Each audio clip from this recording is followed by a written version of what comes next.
Spiritual টক্স, গল্প যেখানে সত্যি মনে হয়। নমস্কার বন্ধুরা, স্পিরিচুয়াল টক্সের পঞ্চম এপিসোডে আপনাদের স্বাগত জানাচ্ছি। গত এপিসোডে একটি ভালো রেসপন্স দেওয়ার জন্য অসংখ্য ধন্যবাদ জানাই বন্ধুরা আপনাদের। গত এপিসোডে আমরা যেমনটা কি দুটো সত্য ভৌতিক ঘটনা নিয়ে আলোচনা করেছিলাম এবং সেটি আপনাদের ভালো লেগেছে, এতে আমি দেখে খুব খুশি হয়েছি। তাই আজকেও আবার দুটি সত্য ভৌতিক ঘটনা নিয়ে চলে এসেছি বন্ধুরা। এর মধ্যে একটি আমার নিজের সাথে ঘটে যাওয়া ঘটনা এবং অন্য আরেকটি ঘটনা আমাদের শেয়ার করেছেন সুব্রত দাস। তাকে অসংখ্য ধন্যবাদ জানাই বন্ধুরা, যে ঘটনাটি আমি প্রথমে শেয়ার করতে চলেছি সেটি আমার সাথেই ঘটে গেছিল এবং তখন আমার বয়সটা অনেক ছোট ছিল বন্ধুরা। আমরা তখন থাকতাম তেঘরিয়ায় একটি বাড়িতে ভাড়া। তো সেখানে একটি যে বাড়িটাতে ভাড়া থাকতাম আমরা, সে বাড়িটার অপোজিট সাইডে একটা অ্যাবান্ডেড বাড়ি ছিল। তো আমার বয়সটা তখন অনেকটাই ছোট ছিল। আমি শুনেছি মায়ের মুখে আমি নাকি সেই টাইমটাতে রাত্রিবেলা সারা রাত জেগে জেগে খেলা করতাম কারোর সাথে, আবার দিনের বেলা সারাদিন ঘুমিয়ে থাকতাম। আমি তখন কথাও বলতে পারতাম না বন্ধুরা, অনেকটাই ছোট ছিলাম। আর তখন সেই টাইমটাতে একটা ইনসিডেন্ট হয়েছিল আমার সাথে। সেটা কি, একদিন আমার মা রাত্রিবেলা উঠে দেখছেন আমি খেলছি। খেলাটা ইটস নর্মালি প্রত্যেকটা বাচ্চাই বন্ধুরা রাত্রিবেলা খেলে, অনেক বাচ্চারাই আছে যারা রাত্রিবেলা খেলে। বাট একটা জিনিস খুব অ্যাবনর্মালি হচ্ছিল, যেটা হচ্ছে কি আমি নাকি খেলছিলাম, আমার পাশে নাকি যে খেলনাগুলো ছিল সেগুলো আপনা আপনি উড়ে উড়ে যাচ্ছিল। ঠিক আছে বন্ধুরা, তো এবার উড়ে উড়ে যাওয়ার ফলে আমার মা তখন ভয় পেয়ে যায় এবং আমাকে জড়িয়ে ধরে ঘুম পাড়ায় সেই টাইমটাতে। এবার আমি ঘুমিয়েও পড়ি। তো আমার দাদু বন্ধুরা একজন সাধক ছিলেন, মা তারার সাধক ছিলেন। আমার দাদু মা তারার সাধক ছিলেন বলে ওনার মধ্যে অনেক কিছু পাওয়ার্স ছিল যেগুলোতে উনি বুঝতে পারতেন কোনো এন্টিটি বা নেগেটিভ এনার্জি কোনো জায়গায় আছে কিনা। তো সুতরাং আমার দাদু এটা বুঝতে পারে। একটি বাচ্চা মেয়ে আমার সাথে প্রত্যেক দিন রাত্রিবেলা খেলতে আসতো এবং আমি তার সাথেই খেলতাম রাত্রিরে, আর হাসতাম। কোনো সময় চুপচাপভাবে খেলতাম। তো একটা দিন আমার দাদু এরকম করে সেই এন্টিটিটাকে দেখতে পায়। তো এন্টিটিটাকে দেখে জিজ্ঞেস করে যে তুই এরকম করছিস কেন, এতে তো আমার নাতির শরীর খারাপ হয়ে যাচ্ছে। তো সেই এন্টিটিটা তাকে আমার দাদুকে রিপ্লাই করে যে আমি তো ভাইয়ের সাথে খেলতে আসছি, আমি কোনো ভাইয়ের ক্ষতি করছি না আর ক্ষতি চাইও না, আমি ভাইকে খুব ভালোবাসি। দেন আমার দাদু বলে তুই আসিস না এখানে, তুই আসলে আমার নাতির ক্ষতি হচ্ছে, আমার নাতির শরীর খারাপ হচ্ছে। তো সেই এন্টিটিটা রিপ্লাই করেছিল আমি যদি না আসি ওরা তাকে আর রাখবে না। এবার আমার দাদু বলেছিল ওরা মানেটাকে, বলছে আমি ছাড়াও যেখান দিয়ে আমি আসি সেখানে আরও অনেকে রয়েছে যে ভাইকে সহ্য করে না। দেন আমার দাদু কিছু বন্ধন টন্ধন করে ঘরের। আফটার অল আমার দাদু আমাকে ভালোবাসতো খুবই। এবারে হচ্ছে গিয়া আমার সাথে তারপর দিয়ে আর কিছু হতো না, সেটা আমার ছোটবেলার ঘটনা ছিল। আরেকটা ঘটনা বন্ধুরা বলবো, আমার সাথেই ঘটেছে, রিসেন্টলি ঘটেছে, এই মার্চ মাসের দিকেই ঘটেছে বন্ধুরা। একটা না 2-3টে মতো ঘটনা ঘটেছে, সেটাও আমার বাড়িতে ঘটেছে। একদিন আমি অ্যাকচুয়ালি যেখানে কাজ করছি সেখানে তখন নতুন ঢুকেছিলাম বন্ধুরা। ঠিক আছে, তাই আমি প্রচুর টায়ার্ড হয়ে যেতাম প্রথম দিকে কাজ থেকে ফেরার টাইমে। তো একটা দিন এরকম ফিরেছি আমি, মার্চ মাস ছিল, ডেটটা মনে নেই, খুব গরম পড়েছিল। তো কাজ থেকে ফিরে আমি প্রথমে হাত মুখ ধুয়ে খাবার দাবার খেয়ে সঙ্গে সঙ্গে ঘুমিয়ে পড়ি। এবারে আমি জানতাম না সেই টাইমটাতে যে বাবা সেদিন রাত্রিরে বাড়ি ফেরেননি।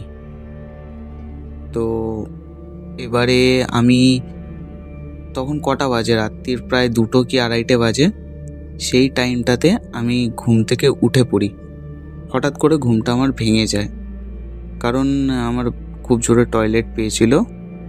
তো আমি টয়লেট করতে উঠে আমি দেখি আমাদের ঘরের এন্ট্রান্সের মানে ঘরে ঢোকার গেট দিয়ে ঢুকলাম, বাঁ হাতে ছাদে ওঠার সিঁড়ি চলে যাচ্ছে। সরি বন্ধুরা, বাঁ হাত না, ডান হাতে ছাদে ওঠার সিঁড়ি চলে যাচ্ছে। তো ওই সিঁড়িতে একটা কেউ বসে আছেন এবং তার মুখে একটা নীল আলো পড়ছে। তো বন্ধুরা আমি গিয়ে তাকে জিজ্ঞেস করলাম, তো বাবা ফোন দেখছে, হয়তো গরমের টাইমে, ওই টাইমটাতে হাওয়া দিচ্ছিল, হয়তো বাবা ফোন দেখছে। তাই আমি গিয়ে জিজ্ঞেস করলাম, বাবা তুমি এত রাত হয়ে গেছে তাও ঘুমাওনি, কখন ঘুমাবে? তো সে আমাকে রিপ্লাই করে,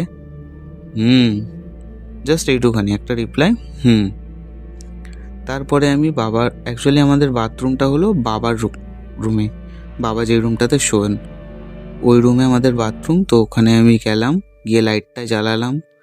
লাইট জ্বালিয়ে আমি বাথরুম করে বেরিয়ে তখনও দেখলাম যে সেই মানে আমি তো বাবা ভাবছিলাম, বাট সেই ফিগারটা ওখানে বসে আছেন এবং তার মুখে লাইট পড়ছে। মুখটা অ্যাকচুয়ালি দেখা যাচ্ছিল না, তার কারণ পুরো অন্ধকার ছিল মুখটা। মানে আমি এটাতে একটু অবাকও হয়েছিলাম যে মোবাইল যখন আমরা দেখি অন্ধকারের মধ্যে যে আলোটা পড়ে, সেটাতে তো অন্তত চোখ নাক মুখ তো দেখাই যাবে, বাট সেটাও দেখা যাচ্ছিল না।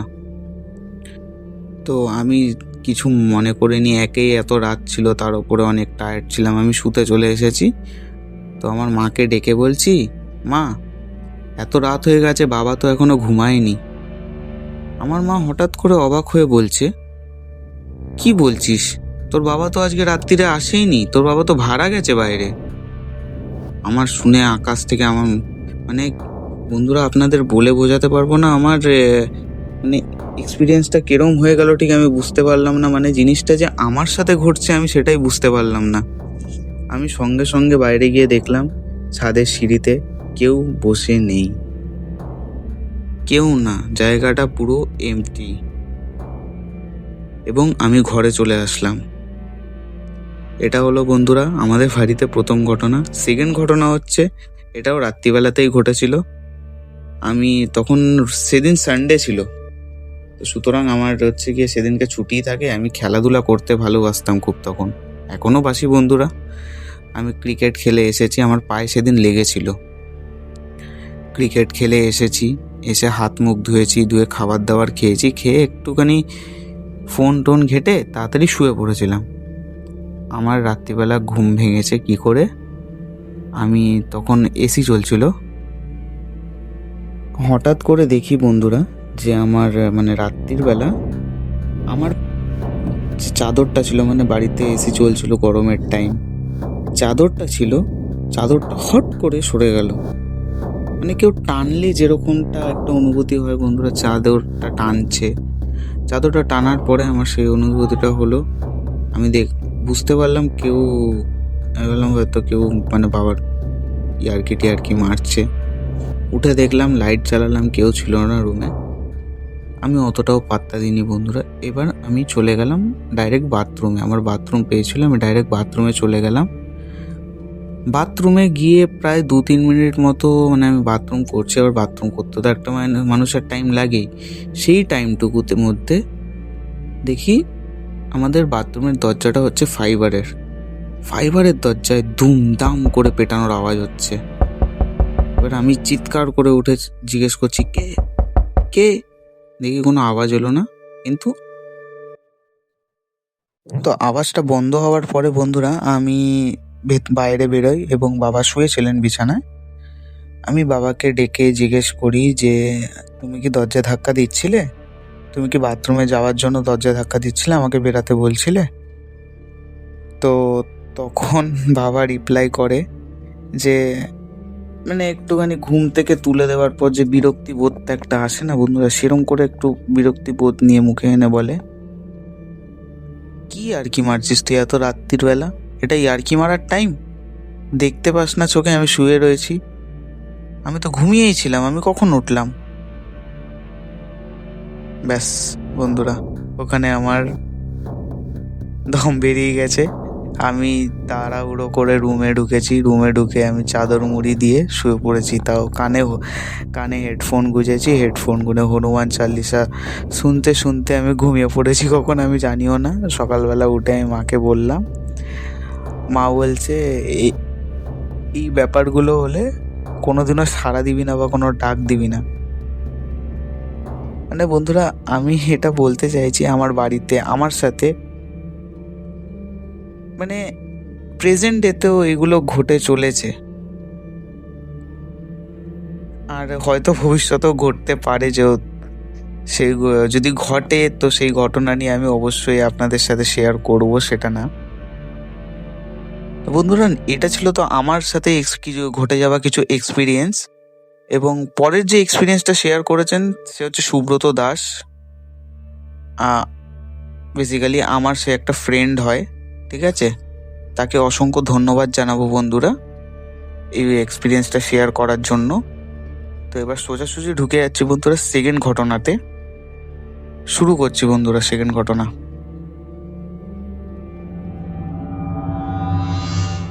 সুব্রত দাস আমাদের সাথে অনেকগুলোই ঘটনা শেয়ার করেছেন, তার মধ্যে আমি কয়েকটা ঘটনা বেছে নিয়েছি বন্ধুরা আপনাদের সাথে শেয়ার করার জন্য। তো তার মধ্যে যে ঘটনাটা আমার সব থেকে ভালো লেগেছে সেটাই সবার প্রথমে আমি আপনার সাথে শেয়ার করছি আপনাদের সাথে। যেটা হচ্ছে কি, অ্যাকচুয়ালি সুব্রত দাস তার বাড়ি হচ্ছে কি মানিখান, মানে সুন্দরবনের এরিয়ার দিকে। তাদের একটা রাজপ্রাসাদ আছে, মানে তাদের রাজপ্রাসাদ না বন্ধুরা, মানে তাদের ওই বাড়ির ওইখানে একটা রাজপ্রাসাদের মতো আছে। সেখানে মানে অনেকেই এটা এক্সপিরিয়েন্স করেছেন যে হয়তো রাত্রিবেলা ওই রাজপ্রাসাদের পাশ দিয়ে ক্রস করছেন, একটা ঘুঙুরের আওয়াজ শুনতে পাচ্ছেন। এমনকি একটা লোক এরকম এক্সপিরিয়েন্স করেছেন যে সে ওখানে দাঁড়িয়ে রয়েছে, মানে যে লোকটা এক্সপিরিয়েন্স করেছে সে দাঁড়িয়ে রয়েছেন, তার সামনে দিয়ে একটা বালতি উড়তে উড়তে যাচ্ছে। মানে এটা শুনে আমার কেমন একটু লাগলো বন্ধুরা, হেসে ফেলেছি, কিছু মনে করবেন না। মানে বালতিটা উড়তে উড়তে যাচ্ছে এবং উড়ে গিয়ে একটা স্থির জায়গায় গিয়ে হাওয়ার মধ্যেই দাঁড়িয়ে গেছে। তারপরে এবার ডাইরেক্ট চলে আসি ঘটনাতে। তো দাদা বলছিলেন, আমি দাদা বলেই বলবো কারণ আমার থেকে অনেকটা বড় হন তিনি। তো দাদা বলছিলেন যে তিনি দুর্গাপুজোর দশমীর দিন প্রচুর ড্রিঙ্ক করেন। ড্রিঙ্ক করার পরে মানে যেরকমটাই হচ্ছে, এ ফোন করছে তার সাথে ড্রিঙ্ক করতে চলে যাচ্ছেন, ও ফোন করছে তার সাথে ড্রিঙ্ক করতে চলে যাচ্ছেন। এবার এই করে করে করে করে অনেক ড্রিঙ্ক করেন, তিনি দাঁড়াতে পারছিলেন না, সেই অবস্থাতে নাচানাচি করতে থাকেন। এবং সেই রাজবাড়ির সামনে একটা শান বাঁধানো পুকুর আছে, সেই পুকুর পাড়ে গিয়ে তিনি মানে ক্লান্ত হয়ে ওখানেই শুয়ে পড়েন। এবং সেই রাজবাড়িতে একটা বয়স্ক করে লোকও থাকতেন, লোকটার নাম আমার মনে পড়ছে না, দাদা বলেছিলেন, বাট লোকটাকে সেই এলাকার মানুষজন অনেক রেসপেক্ট করতেন, তাকে বাবু ছাড়া কথা বলতেন না। তো সেই লোকটা একমাত্র দুর্গা পুজোতেই সেই রাজবাড়িতে থাকতেন না, বাট দুর্গা পুজো বাদ দিয়ে তিনি ওই রাজবাড়িটাতেই থাকতেন এবং লোকেরা তার বাজার টাজার করে দিতেন, তার কাজকর্ম করে দিতেন। তো ওরকম করে তিনি ড্রাঙ্ক অবস্থায় শুয়ে পড়েন এবং তার বাবা আর তার দাদা তাকে দিয়ে রেখে আসে হচ্ছে ওই রাজপ্রাসাদের মধ্যে, মানে পুরো রাজবাড়িটার মধ্যে রেখে আসে এবং রাজবাড়িটার মধ্যে রেখে এসে বাইরের দিয়ে তালা দিয়ে দেয়। এবার উনি বলছেন ওনার কোনো মানে এরকম এক্সপিরিয়েন্স নেই, বাট বন্ধুরা ওখানে যে লোকেরা ওইসব এক্সপিরিয়েন্স করতেন হিসাব মতো তো ওনার কিছু মানে ওনারও কিছু একটা এক্সপিরিয়েন্স হওয়ার কথা ছিল, বাট উনি যেহেতু হয়তো ফুললি ড্রাঙ্ক, সুতরাং ওনার সাথে কোনো এক্সপিরিয়েন্স হয়নি। উনি সকালবেলা ওঠেন এবং সুস্থ শরীরে রাজবাড়ি থেকে বেরিয়ে এবং তিনি বলেন যে তার কোনো হুঁশই ছিল না, সে ওই জায়গাটাতে যে শুয়েছিলেন সারা রাত, একা ছিলেন, পুরো একা। কারণ রাজবাড়িতে যে লোকটা থাকতেন দুর্গা পুজোর টাইম, সেই লোকটা সেই টাইমে কলকাতায় থাকে, তার কলকাতাতেও অনেক প্রপার্টি রয়েছে। তো তো এটা মানে ঠিক ভৌতিক ঘটনা না, বাট ঘটনাটা আমার মনে হলো শেয়ার করা উচিত আপনাদের সাথে। আর আরেকটা ঘটনা তিনি শেয়ার করেছেন, পাড়াতে একটা বয়স্ক লোক মারা যান, ঠিক আছে? পাড়াতে একটা বয়স্ক লোক মারা যান এবং সেই সঙ্গে সঙ্গে এনার দাদুও মারা গেছিলেন। তো এনার দাদু যখন মারা গেছিলেন, এনারা একটা ফটো দাদুর স্মৃতিতে লাগিয়ে রেখেছিলেন দেওয়ালের মধ্যে। তো যেই রুমটাতে দেওয়ালে লাগানো ছিল, সেই রুমটাতে একদিন রাত্রিবেলা তার দিদি, জামাইবাবু আর সে মানে ঘুমায়। একটা বেডের ওপর তার দিদি একা শুয়েছিলেন, আর একটা বেডের ওপর তার জামাইবাবু এবং সুব্রতদা শুয়েছিলেন। তো তিনি বলছেন মাঝরাতে দেখতে পান তিনি, মাঝরাতে দেখতে পান না, মাঝরাতে একটুখানি অনুভব করেন কিছু একটা এবং তার চোখ খুলে যায়। সে একটা ফিলিংসের চোখ খুলে যায় এবং সে দেখতে পায় তার দিদি শটাং করে সোজা হয়ে বসে গেছেন। মানে আমরা শুলে পড়ে বন্ধুরা কেমন একটা, মানে উঠে যদি বসতে চাই ওরকম সোজাভাবে বসতে পারবো না, আমাদের হয় হাত পা নাড়াতে হবে বা পা ভাঙতে হবে, তারপরে আমরা উঠে বসতে পারবো। বাট ওনার দিদি শুয়েছিলেন সোজাভাবে, হঠাৎ করে শটাং উঠে বসে পড়েন এবং বসে খুব খিলখিলভাবে হাসতে থাকেন, মানে অট্ট হাসি একটাকে বলে যেটা। তো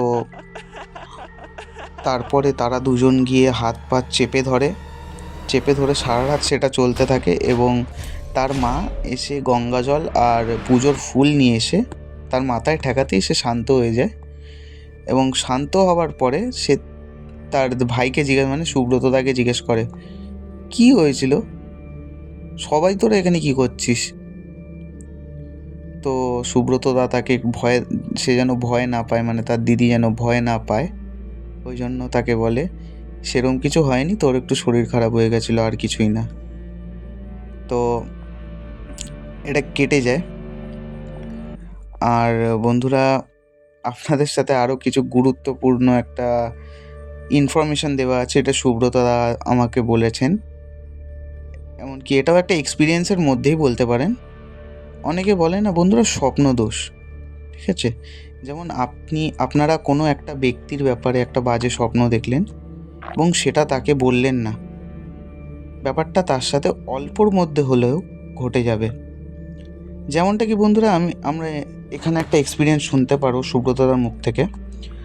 সুব্রতদা একদিন রাত্রিবেলা একটা স্বপ্ন দেখেন যে তার ছেলের সাথে একটা ভয়ঙ্কর অ্যাক্সিডেন্ট হয়েছে এবং সে সেটা দেখে কোনো কিছু না ভেবেচিন্তে উঠে পড়ে আবার শুয়ে পড়ে এবং কোইন্সিডেন্সলি পরের দিনই তার ছেলে দরজার ফাঁকে আঙুল ঢুকিয়ে মানে হাত দিয়ে দাঁড়িয়েছিলেন এবং সেই দরজা হিসাব মতো বন্ধই থাকে সবসময়, বাথরুমের দরজা সবসময় বন্ধই করে রাখে মানুষে, এবার ওটা খোলা ছিল। এবার সুব্রতদা ওটা নোটিস করেনি যে তার ছেলের হাতটা ওখানে রয়েছে, দরজাটা বন্ধ করে দেন এবং খুব বাজেভাবে লাগে সেই ছেলেটির এবং আঙুল কেটে অজস্র রক্ত পড়তে থাকে বন্ধুরা।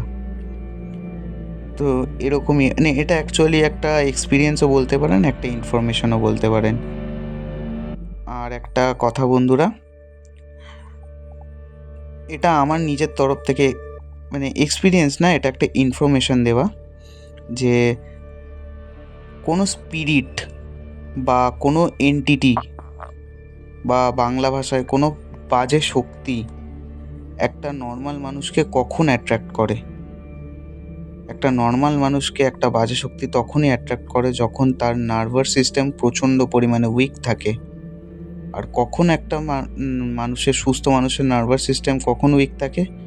যখন সে প্রচণ্ড পরিমাণে ডিপ্রেস থাকে অথবা সে প্রচণ্ড পরিমাণে নেশাগ্রস্ত থাকে। তো বন্ধুরা, এই মানে সে যেই নেশা হোক, সেই নেশাতে নেশাগ্রস্ত হয়ে গেলে সেই মানুষকে খুব তাড়াতাড়ি এনারা অ্যাট্যাক করেন বা পজেস্ট করেন, কারণ তারা সেই টাইমটাতে খুব উইক থাকে। আর একটা ডিপ্রেস মানুষকে এনারা খুব তাড়াতাড়ি পজেস্ট করতে পারেন। সুতরাং বন্ধুরা, এইসব জায়গায় আপনারা যদি গিয়ে থাকেন বা শুনে থাকেন যে এইসব জায়গা এইগুলো হতে পারে, সেই জায়গায় গিয়ে বন্ধুরা এইসব নেশা জিনিসগুলো নেবেন না বন্ধুরা। অচেতন হয়ে পড়বেন না নেশার জিনিসগুলো নিয়ে, নাহলে এগুলো আপনাদেরও অ্যাটাক বা পজেস করতে পারে। বন্ধুরা, এতক্ষণ আপনারা শুনছিলেন দুটি ভৌতিক ঘটনা যা সত্যি ঘটেছে, এবং ঘটনাগুলির মধ্যে কয়েকটি আমার সাথেও ঘটেছে, এবং তার মধ্যে কয়েকটি সুব্রত দাস যে ঘটনা শেয়ার করেছেন তার সাথেও ঘটেছে। তো বন্ধুরা, আপনাদের সাথে এরকম কোনো ঘটনা ঘটে থাকে বা ঘটনা জেনে থাকেন, স্ক্রিনে ভেসে ওঠা হোয়াটসঅ্যাপ নাম্বারটিতে অবশ্যই ভয়েস করে পাঠান, এবং গল্পটি বা ঘটনাটি আমি অডিয়েন্সদের সামনে অবশ্যই তুলে ধরার চেষ্টা করব। বন্ধুরা, আজকের এই দুটো ঘটনার মধ্যে কোন ঘটনাটি আপনাদের সব থেকে বেশি ভালো লেগেছে সেটা অবশ্যই কমেন্ট বক্সে জানাবেন, এবং ভিডিওটি লাইক করবেন, চ্যানেলটিতে নতুন হলে অবশ্যই সাবস্ক্রাইব করবেন, এবং আপনাদের থেকে এই এপিসোডেও একটা ভালো রেসপন্স আশা করছি। বন্ধুরা, আজকে এতটাই। দেখা হচ্ছে নেক্সট এপিসোডে। ধন্যবাদ।